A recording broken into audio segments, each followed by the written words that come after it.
Star Bird Show, Sea Lion Show.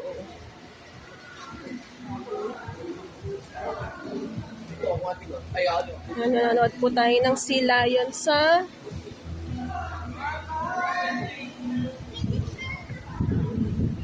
Manila Ocean Park.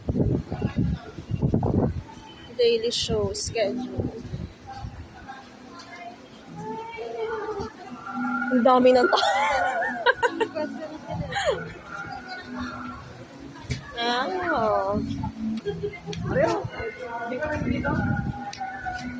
Turista eh. Dito lagay. Saan turista? Ay,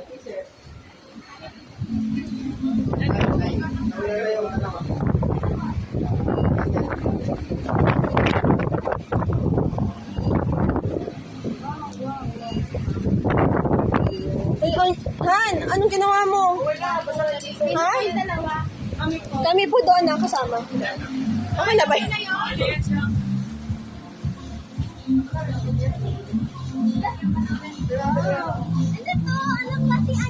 Tayo sa ulan.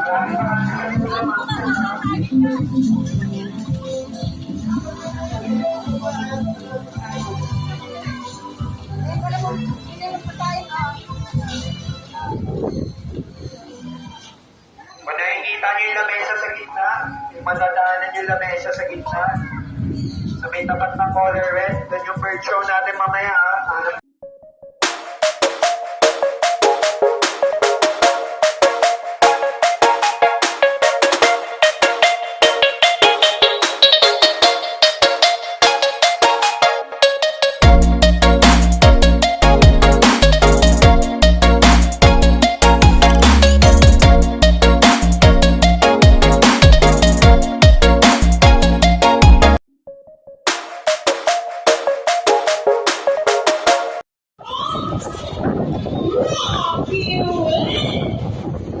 Taylor Rochelle, what can you say about that? You guys lose this time. Hold it. You want another race? Do you want another race, Taylor Mark? Are you sure about that? Do you want Sassy to lose again? This time I want you to win. So what race do you have in mind? I want a ring race. And what is our ring race? The first bird who can drop 3 rings into the hole the fastest is the winner. And that is the ring race. So the ring race it shall be. Remember that boys already have 1 point. So girls, let's show how our first time is doing this time. We'll be doing this again, and this time our ring race. Ready, set, go! Here's Robin's first ring. Another ring for Rocky. Oh, what's happening? So moving on the 3 rings to the same one. Whoever is that? And the winner is Sassy. Trigger Mark, what can you say about that? 3 rings at the same time. Hey, you guys cheated! Oh, you cheated? No, we didn't cheat. Sassy used her brain.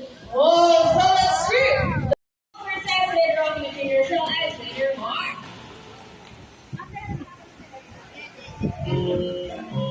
Farms are particularly known to be intelligent and perceptive. That's why we will need to enhance their skills and not get bored. Here is Sassy once again, and she will show us how intelligent she is by putting the shake back to the storm rest one. Just like Sassy Griffin boys from South America, they are known to be the dental giants of the Para family. It is because they are the second largest next to high-seat mom. They can grow up to 19 centimeters in length and can be up to 8 years old. Scientific names are fat. They usually be the seeds, nuts, salts, and minerals along the China, including the movies. They are locally known as Laotin or Bandok in the science region. Here at Manila Ocean Park, we believe that there is no beyond the natural feature of the sea, but we're also who are inland in air as well. Now guys, who knows that we are?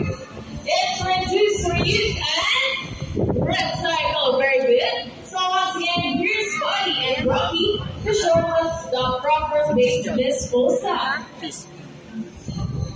Siyam, Come on, guys. di ba, ano?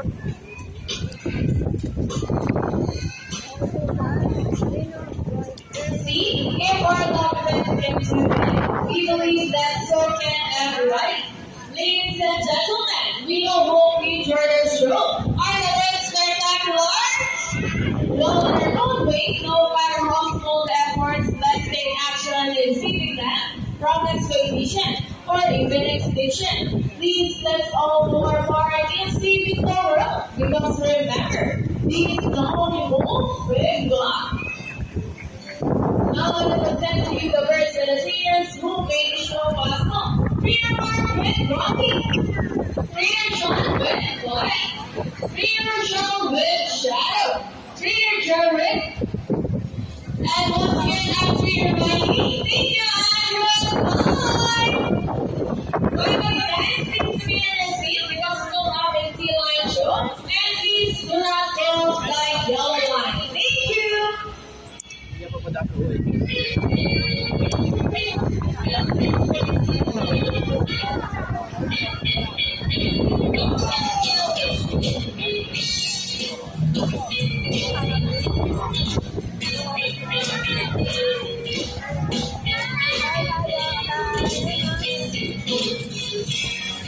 Yan, lumalapit na.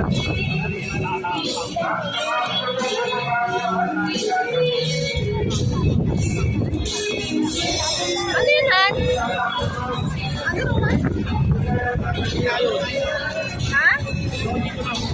Dito na. Kikita mo lang. Dito na ako. Oo, may kita nga. Onyo, kita naman dito. Kaya mo sila gusto. Kita naman. Mas kita. Mas kita. Kasi mo ang inaparapan nila. Ano mag-perform yun eh? Kaya nga. Ganun din. Mas kita nga dito eh. Sa taas. Hindi na nila kita eh. Hindi, pwede naman sila kung gusto nila. Hey, gusto nyo. Matatapos mo na tayo.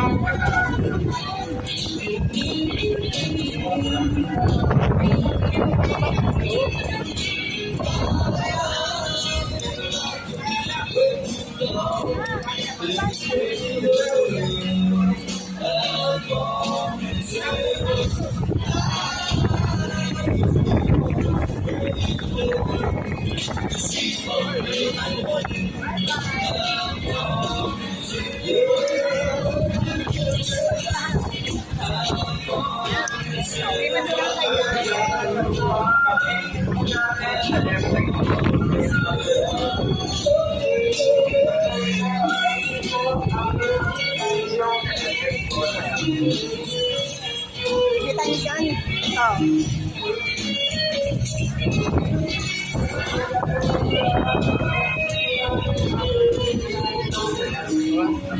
Ayoko. Maano? Hirap.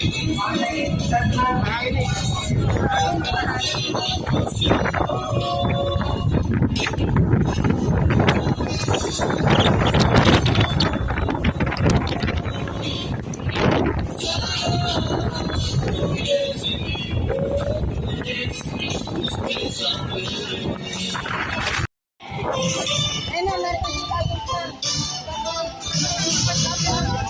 Ayun o. Saan? Napunta sa taas. Naman na yun. Ayun na.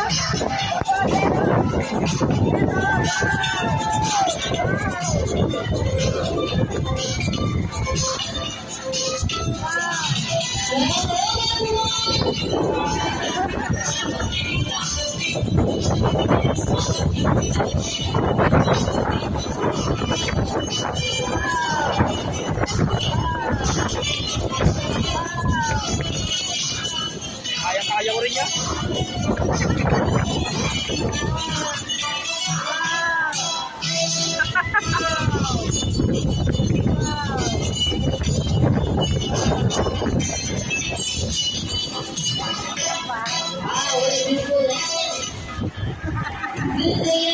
Balaksak din sila.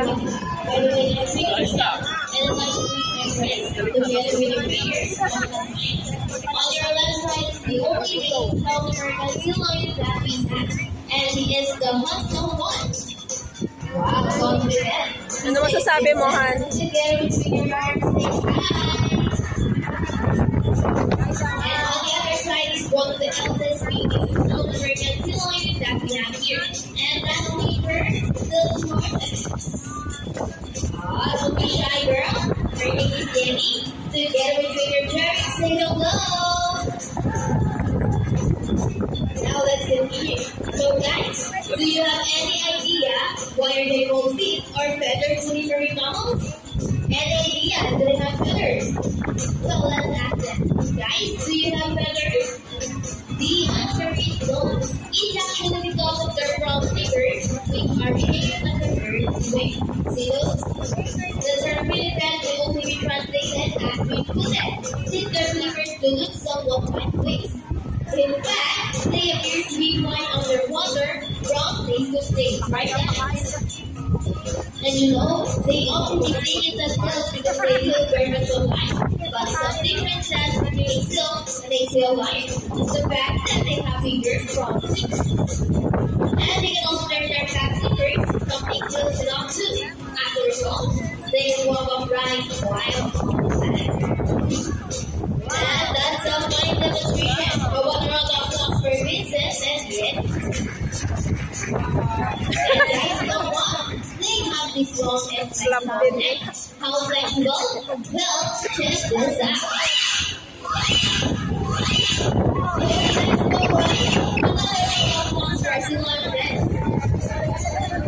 As you can see, their copies over to the distal short horse ears, and their fingers plus the sea lions and to touch. They can take your fingers, which makes them sensitive. Wow, nice smile.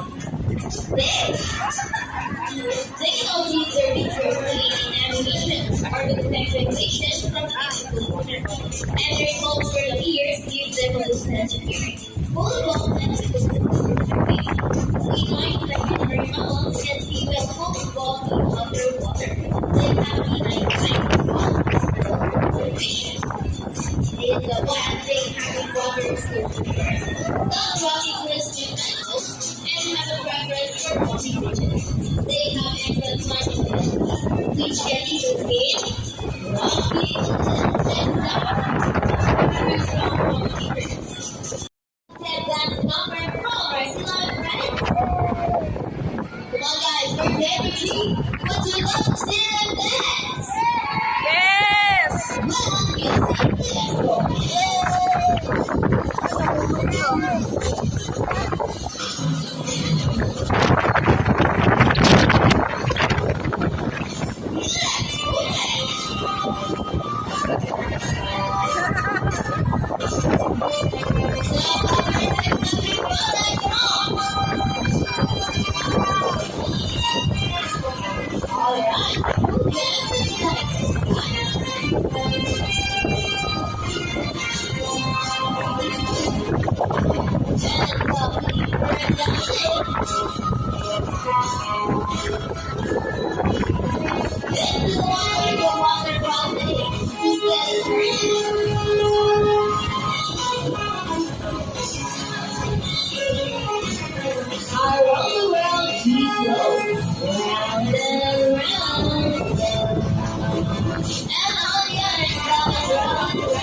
Pati yung kwet. Nasunod talaga na sila.